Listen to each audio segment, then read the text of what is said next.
नाज़रीन, ईरान ने एक बड़ी जंग का आगाज कर दिया। जंग की नोयत क्यों पैदा होती है, इसके पीछे भी एक कहानी है। ईरान ने मुंह तोड़ जवाब दिया और रात की तारीकी के अंदर इसराइल पर रॉकेट से हमला कर दिया।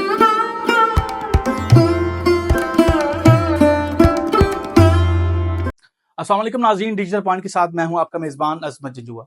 नाज़रीन, ईरान ने एक बड़ी जंग का आगाज कर दिया। तीसरी बड़ी आलमी जंग का आगाज हो चुका है।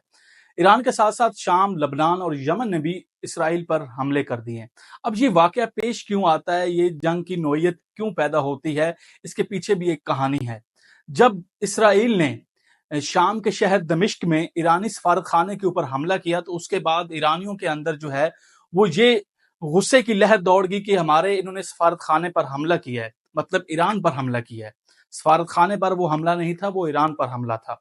उसके पेश नजर ईरान ने ये फैसला कर लिया कि हमने इसराइल के ऊपर हमला करना है। जब ये बात इसराइल को पता चली, तो इसराइल ने अमेरिका और बरतानिया को कहा कि ईरान को मना किया जाए कि हमला ना करे। ईरान ने कहा कि हमने मुंह तोड़ जवाब देना है, जो कि इसराइल ने हमारे सफारत खाने के ऊपर हमला किया। ईरान ने मुंह तोड़ जवाब दिया और रात की तारीकी के अंदर इसराइल पर रॉकेट से हमला कर दिया और कई बेशुमार रॉकेट इसराइल की फिजा के अंदर भेज दिए गए हैं। जब इसराइल को इस बात की खबर हुई, तो वहां पर इमरजेंसी नाफज कर दी गई है। अमेरिका के अंदर भी हलचल मचनी शुरू हो चुकी है कि ये क्या हो गया है। बज़ाहिर देखने में तो ये एक हमला छोटा लगता है, लेकिन ये एक बहुत बड़ा हमला है इसराइल के लिए।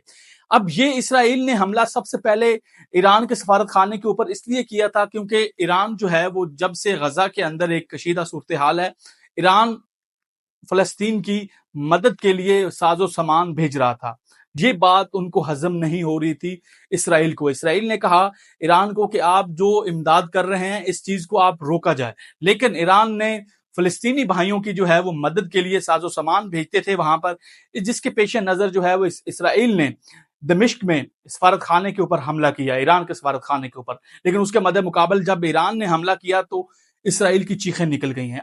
अब अक़वाम मुत्तहिदा का चार्टर क्या कहता है? अक़वाम मुत्तहिदा का चार्टर ये कहता है, अगर कोई मुल्क किसी दूसरे मुल्क पर बगैर वजह के हमला करता है, तो दूसरा मुल्क उसके मदे मुकाबल हमला कर सकता है। इस सेक्शन को समझते हुए ईरान ने इसराइल के ऊपर हमला कर दिया है। अब इसके बाद क्या होता है, इसके बाद की आने वाली सूरत हाल हम आपको बताएंगे। देखते रहिएगा डिजिटल पॉइंट। इसी के साथ अपने मेजबान अजमत जजुआ को दीजिए इजाजत। अल्लाह हाफिज।